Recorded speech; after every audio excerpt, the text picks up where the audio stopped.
राजस्थान के एक छोटे से गांव में एक लड़का रहता था। नाम था अर्जुन। उसका घर मिट्टी का था, छत टपकती थी और शाम की रोटियां अक्सर बिना सब्जी के बनती थी। अर्जुन की माँ सिलाई करती थी और पिता गांव के स्कूल में चपरासी थे।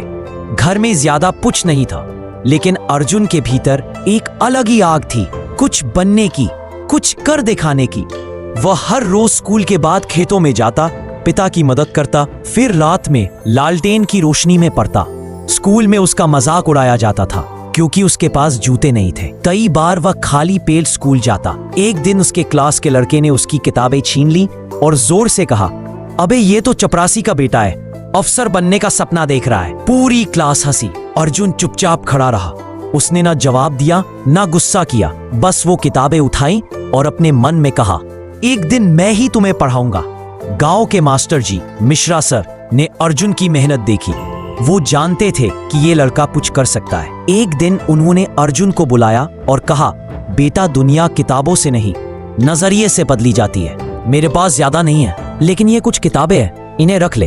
अर्जुन ने वो किताबें ऐसे संभाली जैसे कोई हीरा थमा दिया हो। अर्जुन ने ठान लिया था कि उसे सरकारी परीक्षा पास करनी है, अफसर बनना है। लेकिन रास्ता आसान नहीं था। पास के शहर में कोचिंग थी, लेकिन फीस बहुत ज्यादा। माँ ने अपनी सिलाई मशीन गिरवी रख दी और पिता ने अपनी साइकिल बेच दी, जिससे अर्जुन शहर जाकर पढ़ सके। उसने एक छोटे से कमरे में रहना शुरू किया, जहाँ छत नहीं, बस एक पंखा था जो कभी चलता था कभी नहीं। शहर में भी कई बार भूखे पेट सोना पड़ा। कई दिन ऐसे भी आए जब वो सोचता कि वापस लौट जाए, लेकिन जब माँ की उंगलियों में पड़े सुई के निशान याद आते तो आंखों में पानी आ जाता। वो खुद से कहता, अगर मैं अब हार गया तो मेरी माँ ने जो ख्वाब सी दिए हैं वो सब टूट जाएंगे। दिन रात एक कर दी। वो पढ़ता, खुद को रिकॉर्ड करके सुनता, पुराने प्रश्न पत्र हल करता। हर बार जब थकता तो माँ की आवाज कानों में गूंजती, बेटा तू अकेला नहीं लड़ रहा, तेरे साथ मेरी दुआ है। और फिर अर्जुन फिर से किताबों में डूब जाता। इम्तिहान का दिन आया। उसने परीक्षा दी और चुपचाप गांव लौट गया। एक महीने तक कोई खबर नहीं आई। लोग ताना मारते, शहर जाकर क्या किया, अब तो मजदूरी ही करनी पड़ेगी। लेकिन अर्जुन चुप रहा, हमेशा की तरह। एक सुबह डाकिया आया। अर्जुन खेत में काम कर रहा था। माँ दौड़ती हुई आई, हाथ में एक लिफाफा था। बेटा अर्जुन, देख तेरा रिजल्ट आया है। अर्जुन ने कांपते हाथों से लिफाफा खोला। उसमें लिखा था, अर्जुन यादव, परीक्षा में सफल, चयनित अधिकारी IAS के रूप में नियुक्त। अर्जुन वहीं जमीन पर बैठ गया। आंसू रुक नहीं रहे थे। पूरा गांव इकट्ठा हो गया। जिन लोगों ने कभी उसका मजाक उड़ाया था वही अब उसके पांव छू रहे थे। मिश्रा सर आए, अर्जुन के कंधे पर हाथ रखा और कहा, मैंने तुझसे कहा था तू मिट्टी से निकला हीरा है।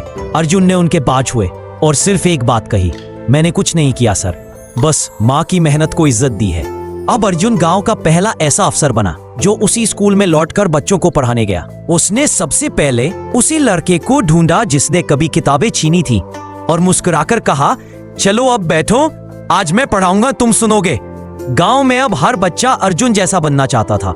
उसकी कहानी सिर्फ किताबों में नहीं, लोगों के दिलों में लिखी गई। कहानी की सीख किसी की हैसियत या पिछला जीवन ये तय नहीं करता कि वो क्या बन सकता है। मेहनत और संकल्प ही असली पहचान बनाते हैं। संघर्ष चाहे कितना भी बड़ा हो, अगर इरादे मजबूत हो और माँ बाप का आशीर्वाद साथ हो तो सफलता दूर नहीं होती।